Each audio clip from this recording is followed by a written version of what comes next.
नमस्कार, आप देख रहे हैं भारत एक्सप्रेस और मैं हूं आपके साथ रोमा हैदर। मिडिल ईस्ट में 40 दिनों से चल रही जंग पर जब विराम लगा तो पूरी दुनिया ने राहत की सांस ली। डोनाल्ड ट्रंप के ऐलान के बाद अमेरिका और ईरान के बीच सीजफायर हुआ और उम्मीद जगी कि अब हालात सामान्य होंगे, लेकिन ये राहत ज्यादा देर तक नहीं टिक पाई। महज 24 घंटों के भीतर ही शांति का ये बुलबुला फट गया और इसकी वजह बना इजराइल का लेबनान पर ताबड़तोड़ हमला। जी हां, इजराइल ने भले ही अमेरिका की सीज फायर का समर्थन किया हो, लेकिन उससे साफ कर दिया कि लेबनान इस समझौते का हिस्सा नहीं है।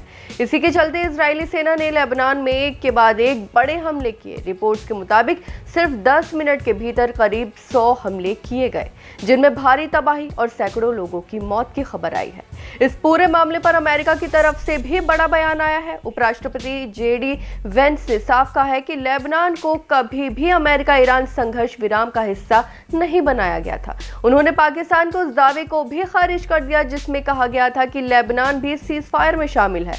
दरअसल इजराइल का मानना है कि लेबनान में हिजबुल्लाह सक्रिय है, जो उसके लिए बड़ा खतरा है। इसी वजह से इजराइल ने इस क्षेत्र को सीजफायर से बाहर रखा और सैन्य कार्रवाई जारी रखी। इजराइल के प्रधानमंत्री बेंजामिन नेतन्याहू ने भी इस पूरे मुद्दे पर अपनी स्थिति साफ की। उन्होंने कहा कि इजराइल ट्रंप के उस फैसले का समर्थन करता है जिसके तहत ईरान के खिलाफ हमले 2 हफ्तों के लिए रोके गए हैं, लेकिन इसके साथ ही उन्होंने शर्त रखी कि ईरान तुरंत होर्मुज स्ट्रेट को खोल दे और क्षेत्र में सभी हमले बंद करे। हालांकि नेतन्याहू ने यह भी स्पष्ट किया कि लेबनान इस समझौते का हिस्सा नहीं है। उनके मुताबिक अमेरिका और इजराइल के बीच इस बात पर सहमति बनी है कि क्षेत्र में मौजूद खतरों से निपटने के लिए अलग रणनीति अपनाई जाएगी। वहीं ट्रंप ने भी लेबनान में इजराइल की कार्रवाई का खुलकर समर्थन किया। उन्होंने कहा कि हिजबुल्लाह को इस सीजफायर में शामिल नहीं किया गया था, इसलिए लेबनान में जारी हमले इस समझौते का उल्लंघन नहीं है।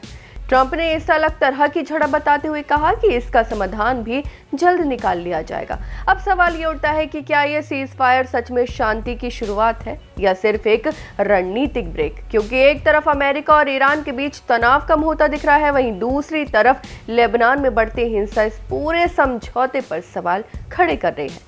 मिडिल ईस्ट का ये समीकरण अब और जटिल हो गया है, जहां एक तरफ कूटनीति चल रही है, वहीं दूसरी तरफ मिसाइलें भी दागी जा रही हैं। ऐसे में आने वाले दिन तय करेंगे कि ये सीजफायर अस्थायी शांति लाएगा या फिर एक बड़े संघर्ष की भूमिका तैयार कर रहा है।